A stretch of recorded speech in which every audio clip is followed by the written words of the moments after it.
ये वाली आज की मेरी वीडियो बहुत सारे लोगों को बहुत बुरी लगने वाली है। मेरी बड़ी कोशिश थी कि मैं ये वीडियो ना बनाऊं तो ही अच्छा है, क्योंकि इससे फायदा कोई नहीं होना, उल्टा गालियां ही पड़नी है। तुम्हें पता ही होगा कि डस्का में एक सास ने अपनी बेटी के साथ मिलकर अपनी बहू को कत्ल किया है। ना सिर्फ कत्ल किया बल्कि उसकी डेड बॉडी की बेहुरमती भी की है, काट के नहर में फेंक दिया और सर काट के उसको जला दिया ताकि उसके फीचर्स मिट जाए, वो पहचानी ना जाए। जब उसका अपने बाप से राब्ता नहीं हुआ तो बाप ने सास को कॉल की और बेटी का पूछा तो सास ने कहा कि आपकी बेटी अपनी किसी आशिक के साथ ही भाग गई है। हमारा तो मुंह काला कर दिया उसने। शौहर साहब बाहर मुल्क में काम करते हैं तो उनका होना या ना होना एक बराबर है। मुझे कोई ये बताया कि जब शौहर बीवी के पास नहीं है तो बीवी का ससुराल में रहने का क्या तो बनती है। ये जॉइंट फैमिली सिस्टम इतना बड़ा कैंसर है इस मुआशरे के लिए। एक से बढ़ के एक दिमागी मरीज ये सिस्टम निकाल रहा है। एक बेटे को माँ अपनी मलकियत समझती है, आने वाली बहू से उसको इतनी नफरत होती है कि वो उसके साथ वही करना चाहती है जो कि इस डस्का वाली औरत ने कर दिया। ये पहला केस नहीं है, ऐसे बहुत से केसेस पहले बहुत बार हो चुके हैं। कुछ तो रिपोर्ट हो जाते हैं, कुछ तो रिपोर्ट भी नहीं होते होंगे। I am very sure Daska की ये वाली सास खुद जब बहू थी तो अपनी सास के हाथों ही ऐसे ही जलील होती होगी और अब ये भी वही कर रही थी। जनरेशनल ट्रॉमा कभी भी खत्म नहीं होना जब तक ये जॉइंट फैमिली सिस्टम वाला कैंसर खत्म नहीं होता। अगर एक माँ अपना बेटा किसी और औरत के पास जाता नहीं देख सकती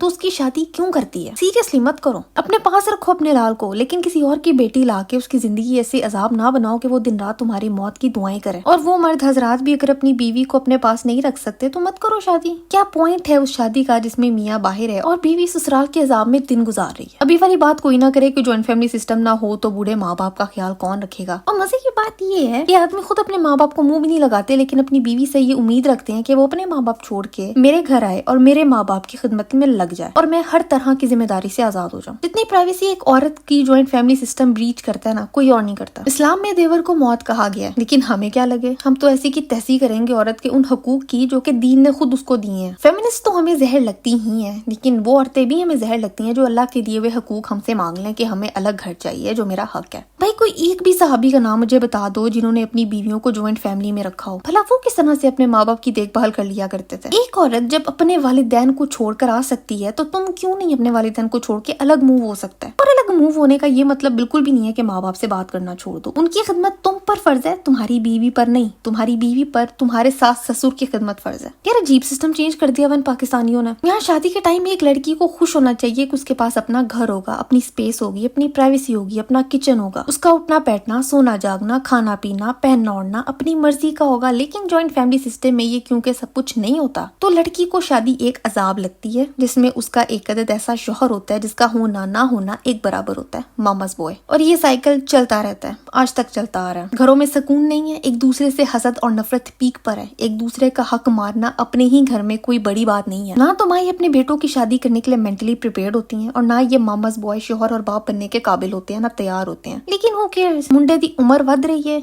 कुड़ी दी उम्र वध रही है, शादी कर दो। निकाह के बाद कोई जादुई छड़ी चलेगी और सब कुछ ठीक हो जाएगा। लो कर लो ठीक। घरों के अंदर कत्ल हो रहे हैं, रहो एक दूसरे के साथ चिपक के। एक दूसरे को बिल्कुल भी स्पेस ना दो, एक दूसरे के मामलों में घुसे रहो और बाद में बोलो कि हाँ एक औरत ही दूसरी औरत की दुश्मन होती है। नहीं, औरत दूसरी औरत की दुश्मन नहीं होती। तुम्हारा दीन को साइड पे रख के अपनी मर्जियां चलाना तुम्हारा दुश्मन है। बेसिक ह्यूमन नीड्स को जूतों के तले रौंदना तुम सबका दुश्मन है। बुज़दिल हो जाना और जिम्मेदारियां ना उठाने की आदत तुम्हारी दुश्मन है। साफ दिख रहा है कि किसी के साथ ज्यादती हो रही है और इंसाफ करने की पोजीशन में होते हुए भी अंधे बन जाने की आदत तुम्हारी दुश्मन है। आई रियली डोंट केयर कितना हेट आएगा इस वीडियो पर, लेकिन सच तुम भी जानते हो और मैं भी जानती हूँ कि ज्वाइंट फैमिली सिस्टम में सिर्फ ज्यादतियां होती हैं। अब ये ना यहाँ पे कहने आ जाना कि मेरे घर में ज्वाइंट फैमिली सिस्टम है और सब कुछ बहुत मस्त चल रहा है, मुबारक हो, लो ट्रॉफी पकड़ लो मुझसे और साइड पे रोके बैठ जाओ। मैं कहती हूँ पकड़ो किसी भी औरत को और पूछो उससे कि उसकी लाइफ कैसी है ज्वाइंट फैमिली सिस्टम में। मेरी अपनी वो सहेलियां जिनके साथ मेरा बचपन गुजरा है वो इस कैंसर में किस तरह से सरवाइव कर रही हैं वो मैं देखती हूँ और मेरा दिल फटता है। कोई अगर यहाँ पे आके भाषण लिखेगा ना तो मेरे हाथों कत्ल होगा। अल्लाह से डरो,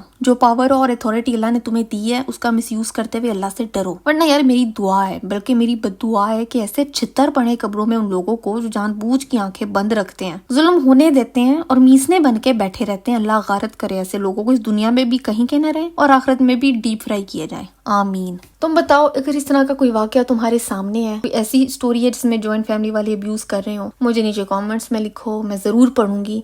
और आज के लिए बस इतना ही था। मैं मिलती हूँ तुमसे अगली वीडियो में एक नए टॉपिक के साथ।